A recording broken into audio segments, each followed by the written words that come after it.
അൻവറിനെ കൂടെ നിർത്തിയിരുന്നെങ്കിൽ ഒരുപക്ഷെ ആ ഫൈറ്റ് ഒരുപക്ഷെ ഈ വർഗീയതയും ജാതീയതയും ഒക്കെ വന്ന് മങ്ങാതെ നേരിട്ട് ഗവൺമെൻറ്റിനെതിരായിട്ടുള്ള ഒരു തെരഞ്ഞെടുപ്പാക്കി മാറ്റി ആൻറ്റി ഇൻകംബൻസി കൂടെ മുതലാക്കാൻ കുറെ കൂടെ കഴിഞ്ഞിരുന്നെങ്കിൽ അത് 40,000 ആയിക്കൂടായിക്കുമില്ല. പക്ഷേ നോക്കുക, പലരും പറയുന്നുണ്ട് അൻവറിനെ ഒപ്പം നിർത്താമായിരുന്നു, അൻവറിനെ ഒപ്പം നിർത്താത്തത് രാഷ്ട്രീയമായി തെറ്റായ തീരുമാനമായി പോയി എന്ന്. കാരണം കണക്കുകൾ നോക്കുമ്പോൾ അതാണ് പറയുന്നത്. 19,760 വോട്ട് എന്ന് പറയുന്നത് ചില്ലറയല്ല. ഈ വോട്ട് സ്വന്തമാക്കാമായിരുന്നു, ഒരു പ്രശ്നവും ഈ ഇല്ല. വോട്ട് പ്ലസ് ഇത് അദ്ദേഹം നിന്നിരുന്നെങ്കിൽ ഉണ്ടാകുമായിരുന്ന മറ്റ് ചില സ്ട്രൈറ്റ് ഫൈറ്റിൻ്റെ ഇത് വരുമ്പോൾ കിട്ടാവുന്ന കുറേ വോട്ടുകൾ കൂടെ ഉണ്ട്. അതെ അതെ, തീർച്ചയായിട്ടും. ഈ പിണറായി വിജയനെതിരെ കരുത്തുറ്റ പോരാട്ടവുമായി പുറത്തേക്ക് വന്ന ആളാണ്, ഡയറക്റ്റ് ഫൈറ്റാണ് നടത്തിയിരുന്നത്. ആ ഫൈറ്റ് കുറച്ചുകൂടി അതിൻ്റെ ഇൻറ്റൻസിറ്റി കുറച്ചുകൂടെ കൂട്ടാമായിരുന്നു.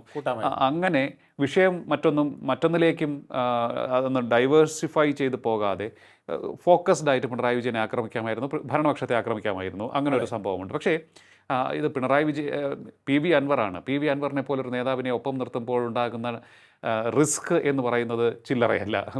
കഴിഞ്ഞ ദിവസം പോലും അദ്ദേഹം പറഞ്ഞ കാര്യങ്ങൾ അത്തരത്തിലാണ്. കാരണം ഒരു കോമൺ സെൻസ് വെച്ച് നോക്കുമ്പോൾ നമുക്ക് അംഗീകരിക്കാൻ സാധിക്കാത്ത കുറേയേറെ കാര്യങ്ങളാണ് അദ്ദേഹം ഒരു ഘട്ടത്തിൽ അദ്ദേഹം പറയുന്നത്.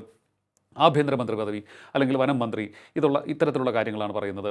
വി ഡി സതീശനെ മാറ്റുക, വി ഡി സതീശനെ വളരെ ശക്തമായ രീതിയിൽ ആക്രമിക്കുന്ന പി വി അൻവറിനെ നമുക്ക് കാണാൻ സാധിക്കുന്നു. വീണ്ടും ഇങ്ങോട്ടേക്ക് വരുമ്പോൾ ഇദ്ദേഹം എടുത്ത് പറയുന്നത്, കഴിഞ്ഞ ദിവസം പറയുന്നത് ഷൗക്കത്ത് ജയിക്കില്ല എന്ന് പറയുന്നു, 3-ാം സ്ഥാനത്തേക്ക് പോകുമെന്ന് പറയുന്നു.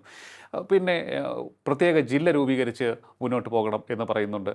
ഇത്തരത്തിലുള്ള കാര്യങ്ങൾ പറയുന്ന ഒരാൾ അദ്ദേഹത്തെ എങ്ങനെ വിശ്വസിച്ച്, കാരണം ഇപ്പോൾ നമ്മളിപ്പോൾ ഒരാൾ കടം ചോദിക്കുന്ന പോലെയാണ്. കടമില്ല എന്ന് പറഞ്ഞാൽ പിന്നീടുള്ള ടെൻഷൻ വേണ്ട.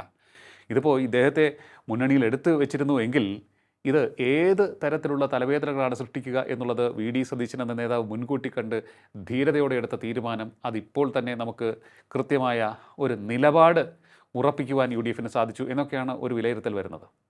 ആ വിലയിരുത്തൽ ഒരു പരിധി വരെ ശരിയാണെന്ന് പറയാം. പക്ഷേ ആ വിലയിരുത്തലിന് ഒരു കുഴപ്പം എന്ന് പറയുന്നത് നേതൃത്വത്തിന് അത്തരത്തിലുള്ള ഒരാളെ വേണ്ട വിധത്തിൽ ഉപയോഗിച്ച് മാറ്റി നിർത്താനോ അല്ലെങ്കിൽ റീഡയറക്റ്റ് ചെയ്യാനോ കഴിയില്ല എന്നുള്ളതിൻ്റെ ഒരു പരാജയം കൂടെയാണ്.